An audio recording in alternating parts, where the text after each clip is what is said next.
Hello students, how are you all? All fine? That's very good. You all know me? ઘણા બધા એવા હશે કે છે yes ma'am we know you, પણ ઘણા બધા હશે જે એમ કહેતા હશે કે ના અમે તો નથી ઓળખતા. તો for them I will give you my introduction. I am Suchi Gaur and I will teach you English in standard 8th. તો આજથી આપણે સ્ટાન્ડર્ડ 8નો સેકન્ડ ટોપિક સ્ટાર્ટ કરશું. First lesson you learn from વૈશાલીબેન શાહ. તો તમે શું શીખ્યા હતા ફર્સ્ટ લેસનમાં? કોઈ કહેશે મને? Yes, good. ક્વિઝ કોમ્પિટિશન શીખ્યા હતા. ધ્યાન આપ્યું છે બરાબર, વેરી ગુડ. તો એ ક્વિઝ કોમ્પિટિશનનું તમને હું એક હોમવર્ક આપું, કરશો ને? કે તમે તમારા પેરેન્ટ્સ, તમારા કઝિન કે સિબલિંગ જોડે આવી ક્વિઝ કોમ્પિટિશન ગોઠવશો અને એમની જોડે એ ક્વિઝના ક્વેશ્ચન આન્સરની ગેમ કરશો ને બધા? Good. The more you learn the brighter you become. એટલે કે તમે જેટલું વધારેમાં વધારે જાણશો, શીખશો, તમે એટલા જ વધારે તેજસ્વી બનશો. આવી ક્વિઝ કોમ્પિટિશન ગોઠવવાથી કે એમાં ભાગ લેવાથી તમે વધારેમાં વધારે તેજસ્વી બની શકો છો. તો તમે આવું જ કંઈક ઘરે બેઠા સમયનો સદુપયોગ કરશો ને બધા? ગુડ. આજનો આપણો યુનિટ 2 છે LMBB. વોટ? ન ખબર પડી? LMBB એટલે the more you learn brighter you become. The more you learn the brighter you become. આ છે આપણો યુનિટ 2નો લેસન LMBB. આજનો આપણો યુનિટ 2 LMBB. વોટ? ન ખબર પડી? LMBB એટલે લર્ન મોર બી બ્રાઇટર. તો આજથી આપણે યુનિટ 2 સ્ટાર્ટ કરીએ છીએ, જેની તમે ટેક્સ્ટબુકમાં જોશો તો 8 એક્ટિવિટીઝ છે. એમાંથી આજે આપણે એક્ટિવિટી 1, 2 અને 3 3 એક્ટિવિટી શીખવાના છીએ.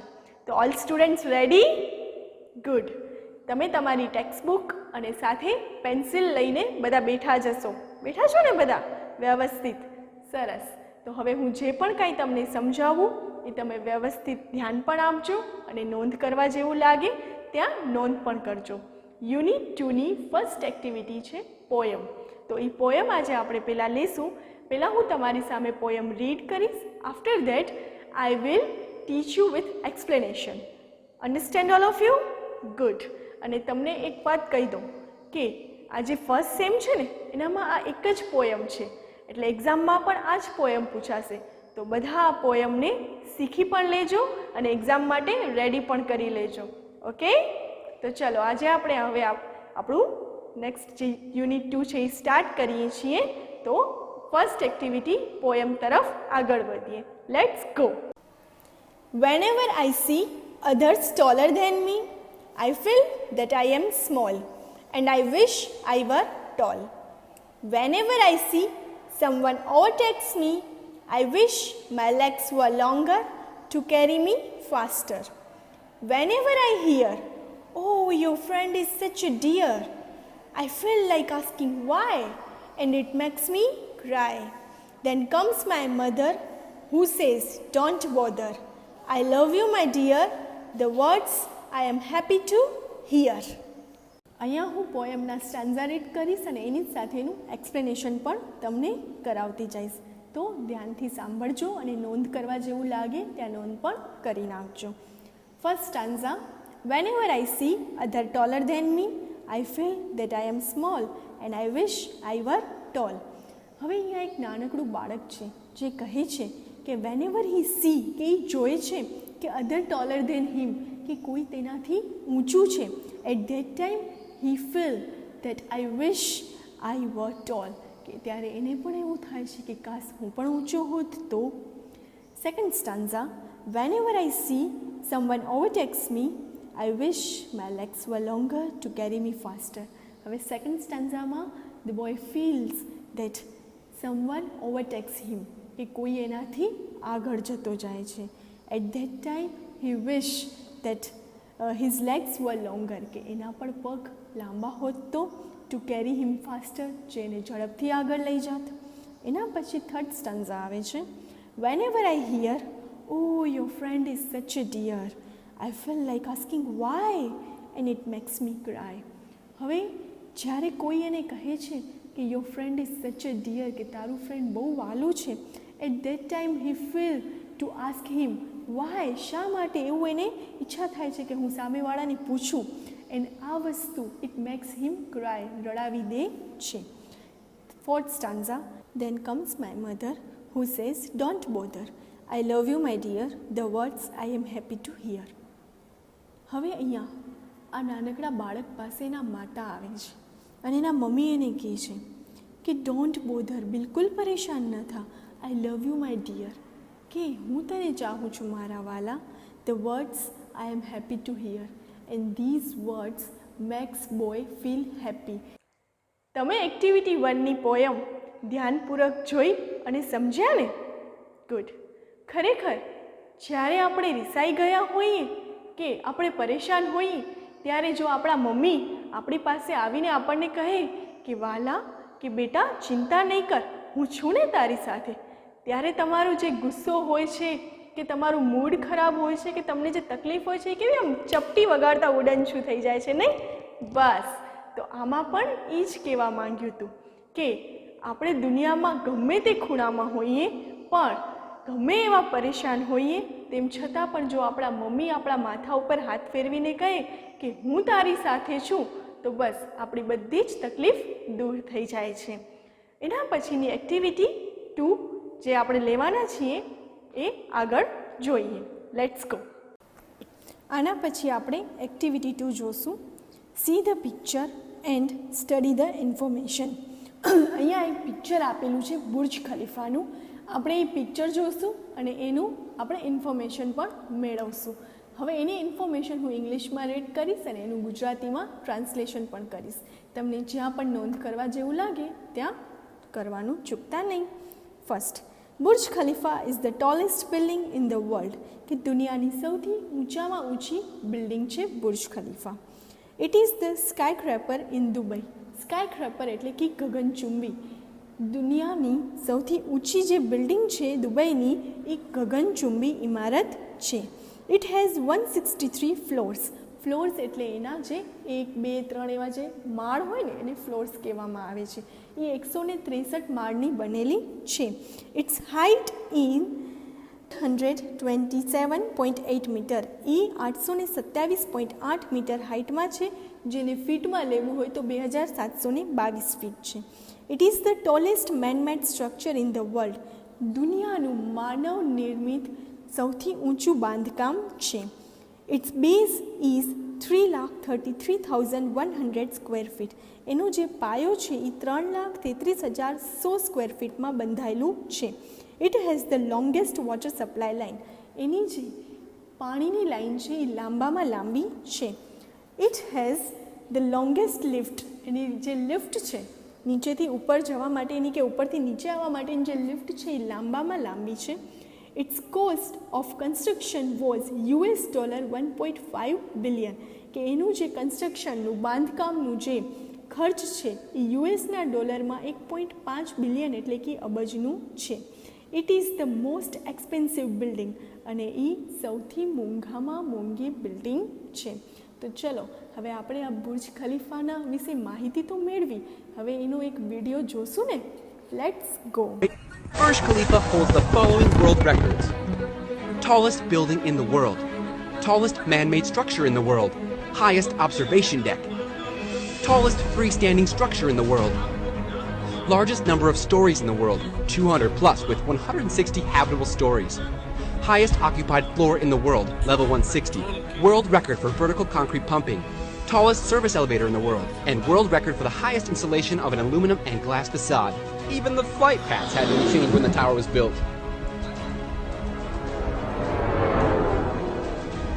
Do you know that you can see the Burj Khalifa not only from Sharjah, but still see the tip from Ras Al Khaimah and any other city within a 95-kilometer range?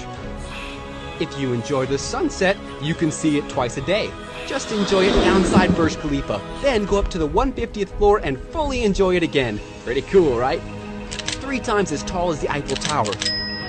twice as tall as the Empire State Building. આપણે Burj ખલીફાના video પણ જોયો, એની information પણ મેળવી. હવે આપણે એના ઉપરથી true false કરવાના છે સોલ્વ. તો let's go. First, the tallest building in the world is Burj Khalifa. True કે false? True. Second, it is the smallest building in Dubai. દુબઈની સૌથી નાનામાં નાની બિલ્ડિંગ છે? નથી. False. No, other building has so longer water supply line as the Burj Khalifa. કે કોઈ પણ બીજી બિલ્ડિંગની બુર્જ ખલીફા જેટલી વોટર સપ્લાય લાઇન મોટી નથી. True. It's lift system is the longest one in the world. કે એની લિફ્ટ સિસ્ટમ છે એ દુનિયાની સૌથી લોંગેસ્ટ લાંબી છે. True. It's cost was higher than any other building in the world. કે એનું કોસ્ટ છે એ બીજી કોઈ પણ બિલ્ડિંગ કરતાં વધારે જ છે. ટ્રુ. સમજી ગયા? મજા આવીને? હવે આપણે નેક્સ્ટ ટોપિક પાછું લઈએ.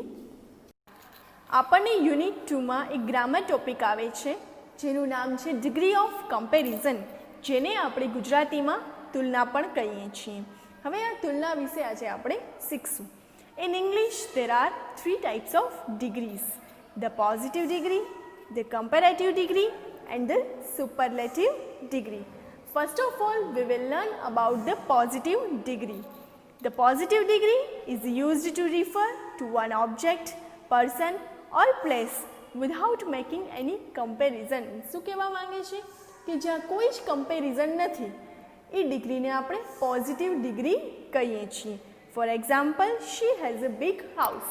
કે એની પાસે મોટું ઘર છે. કોઈ જ કમ્પેરિઝન આવી? નો. That's it. It's called a positive degree. The second type of degree is the comparative degree. The comparative degree refers to a greater degree of objectives as compared to the positive degree. કે comparative degree માં positive degree સાથે શું કરવામાં આવે છે? Compare કરવામાં આવે છે. It is used to compare two objects, people or places.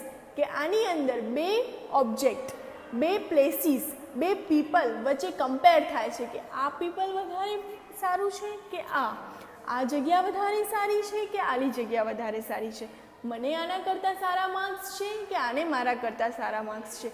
એ જે કમ્પેરિઝન આવે છે ને, it's called a comparative degree. For example, her house is bigger than my house. કે તેનું ઘર મારા ઘરથી મોટું છે. થઈને કમ્પેરિઝન કે આનું ઘર અને મારું ઘર બંનેમાં મોટું કોનું ઘર છે? It's called a comparison. When we write comparative degree sentence, at that time we must write ER after the adjective. કે એડજેક્ટિવની પાછળ આપણે ER કમ્પલસરી લખવું પડે છે. હિયર યુ શોઝ કે big, it's called a adjective. એ બિગની પાછળ આપણે શું લીધું? ER. It's a compulsory form to write in comparative degree. And after that we put then this, અને એના પછી આપણે કમ્પલસરી ધેન મૂકવું પડે છે. This two thing shows that this sentence is comparative degrees sentence. હવે જ્યારે આપણે કમ્પેરેટિવ ડિગ્રીનું સેન્ટેન્સ આવે, એટ ધેટ ટાઈમ એડજેક્ટિવની પાછળ ER અને એના પછી ધેન વર્ડ મૂકવું કમ્પલસરી છે. ઇફ તમને ફિલિંગ ધ બ્લેન્ક્સ આવે છે, તો how can you know that this filling the blanks is the comparative degrees filling the blanks? First of all, I will teach you. For example, her house is dash than my house. Here than shows, અહીંયા જે then છે ને એ બતાવે છે કે this degree is the degree of comparison. કે આ comparative degree sentence છે. હવે ત્યારે તમારે શું કરવાનું? તો એડજેક્ટિવ જે બિગ આપેલું હોય એની પાછળ ER ફોર્મ લગાવી દેવાનું. It's called a comparative degrees sentence. Understand all of you? Good. After that the third types of degree is the superlative degree. The superlative degree refers to the greatest degree of adjective. Superlative degree છે એ આપણે greatest degree of adjective છે કે એના જેવું બીજું કોઈ જ નહીં. કે સૌથી ઉત્તમમાં ઉત્તમ વસ્તુ, વ્યક્તિ કે જગ્યા હોય એની જ્યારે વાત થતી હોય ત્યારે સુપરલેટિવ ડિગ્રીમાં વાત કરવામાં આવે છે. It is used to compare more than two objects, peoples or places. કે બેથી વધારે જ્યારે વસ્તુ વ્યક્તિ કે જગ્યા હોય ત્યારે સુપરલેટિવ ડિગ્રી યુઝ થાય છે. For example, his house is the biggest of all, કે તેનું ઘર બધાના ઘરથી મોટું છે, ત્યારે કઈ ડિગ્રી યુઝ થઈ? Superlative. Here EST word shows that this sentence is superlative. In superlative sentences we join EST after the adjective and before adjective we write the. કે તમે જે સેન્ટેન્સ લખ્યું છે એનામાં એડજેક્ટિવની પાછળ EST આવે છે અને એ જે એડજેક્ટિવ છે એની આગળ કમ્પલસરી ધ આવે છે. The most, the biggest, the highest, it's called the superlative degrees sentence. For example, આપણે હું તમને ફિલિંગ ધ બ્લેન્ક્સ માટે એક્ઝામ્પલ આપું. His house is the dash of all. હવે અહીંયા આગળ ધ આવ્યું છે એટલે તમને સમજી જવાનું કે આ સુપરલેટિવ ડિગ્રીનું જ સેન્ટેન્સ હોઈ શકે. એટલે તમારે ફિલિંગ ધ બ્લેન્ક્સમાં બિગની પાછળ શું લખી દેવાનું? બિગેસ્ટ, EST લગાવી દેવાનું. It's called the superlative degrees sentence. Understand all of you? સમજાઈ ગયું આખું ડિગ્રી ઓફ કમ્પેરિઝન? તો હવે આપણે આપણી જે ડિગ્રી ઓફ કમ્પેરિઝન માટેની ફિલિંગ ધ બ્લેન્ક્સ ટેક્સ્ટબુકમાં આપેલી છે એ સોલ્વ કરશું. Let's go. Activity 3. Look at the pictures and complete the sentences using the correct words. First, small, smaller, smallest. અહીંયા 3 બોક્સ આપેલા છે. A. Second box is dash. B. Third box is dash then first box. C. Second box is the dash of all the boxes. હવે આપણે એમાં જઈએ તો second box is dash. કોઈ જ જાતની કમ્પેરિઝન ક્યાંય આવે છે? નથી આવતી. એટલે આને આપણે કયો સેન્ટેન્સ કહેશું? Positive degree sentence. તો પોઝિટિવ ડિગ્રી સેન્ટેન્સનું એડજેક્ટિવમાં સ્મોલનું સ્મોલ જ આવે, બરાબર? તો મૂકી દીધું આપણે small. After that B. Third box is dash than first box. અહીંયા બે વસ્તુની કમ્પેરિઝન આવી છે. જ્યારે બે વસ્તુની કમ્પેરિઝન આવી હોય ત્યારે કઈ ડિગ્રી યુઝ થાય? Comparative degree. અને તમે અહીંયા નિશાની પણ જોઈ શકો છો કે ધેન પણ આપેલું છે.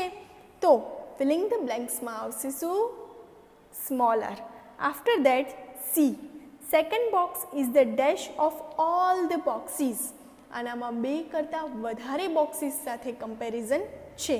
ત્યારે જ્યારે બે કરતાં વધારે બોક્સીસ સાથે કમ્પેરિઝન આવે, બે વસ્તુ કરતાં વધારે વસ્તુ સાથે કમ્પેરિઝન આવે ત્યારે કઈ ડિગ્રી હોય? Superlative, the highest form. તો આનામાં શું આવશે? The smallest. સમજાઈ ગયું? હવે સેકન્ડ આપણે સોલ્વ કરીએ. સેકન્ડ ફિલિંગ ધ બ્લેન્ક્સના બ્રેકેટ્સ છે thick, thicker, thickest. A. The apple tree does not have dash trunk. B. The trunk of the mango tree is dash than the apple tree. C. The banyan tree has the dash trunk of all the trees. હવે apple ટ્રીની કોઈ જોડે comparison નથી. It's a positive degree sentence. તો શું આવી જશે એમાં? વિચારો વિચારો. ગુડ, ઠીક આવશે. આફ્ટર દેટ બી છે. The trunk of the mango tree is dash than the apple tree. Comparison આવી મેંગો ટ્રી અને એપલ ટ્રીની. અને ફિલિંગ ધ બ્લેન્ક્સમાં બ્લેન્કની પાછળ ધેન આપેલું છે. શું આવશે? Comparative degree sentence. તો એનામાં આવી જશે થિકર. After that C. The banyan tree has the dash trunk of all the trees. હવે બનિયાન ટ્રીની કમ્પેરિઝન બધા બીજા ટ્રી જોડે થઈ છે. અને ફિલિંગ ધ બ્લેન્ક્સની આગળ શું આપેલું છે? ધ આપેલું છે. તો શું આવી જશે? થિકેસ્ટ. એટલે કયો ફોર્મ થયો? Superlative degree. After that third. એમાં એ છે Arnav is dash boy. B. Aditya is the dash boy in class. C. Yuvraj is dash then Arnav. Arnav is dash boy. It's called a positive degree. તો પોઝિટિવ ડિગ્રીનું ફિલિંગ ધ બ્લેન્ક્સનું answer આવશે short. B. Aditya is the dash boy in class. આદિત્યની આખા ક્લાસના boys જોડે comparison છે. તો સુપરલેટિવ ડિગ્રી શું આવશે? Shortest. C. Yuvraj is dash then Arnav. હવે યુવરાજ અને અર્નવની જ કમ્પેરિઝન છે, તો કઈ ડિગ્રી આવશે? Comparative degree. શું આવશે? શોર્ટર. સમજાઈ ગયું ને? અને ફિલિંગ ધ બ્લેન્ક્સ પણ આવડી ગઈ ને? Very good. હવે તમને ક્યારે પણ આવી ડિગ્રીના સેન્ટેન્સીસ હોય તો તમે ઓળખી શકો ને કે કઈ ડિગ્રીનું સેન્ટેન્સ છે? Very good. તો ફ્રેન્ડ્સ, મજા આવી ને આજે તમને લોકોને? ગુડ. આજે આપણે શું કર્યું યાદ છે ને? એક્ટિવિટી 1 પોયમ, એક્ટિવિટી 2માં બુર્જ ખલીફા વિશેની માહિતી મેળવી અને એક્ટિવિટી 3 માટે ધ ડિગ્રી ઓફ કમ્પેરિઝનનું આપણે ગ્રામર ટોપિક શીખ્યું. બસ, તો આજે આપણે અહીંયા જ આ એપિસોડને પૂર્ણ કરીએ છીએ. ફરી પાછા જલ્દી જ નેક્સ્ટ એપિસોડ સાથે મળશું. બાય.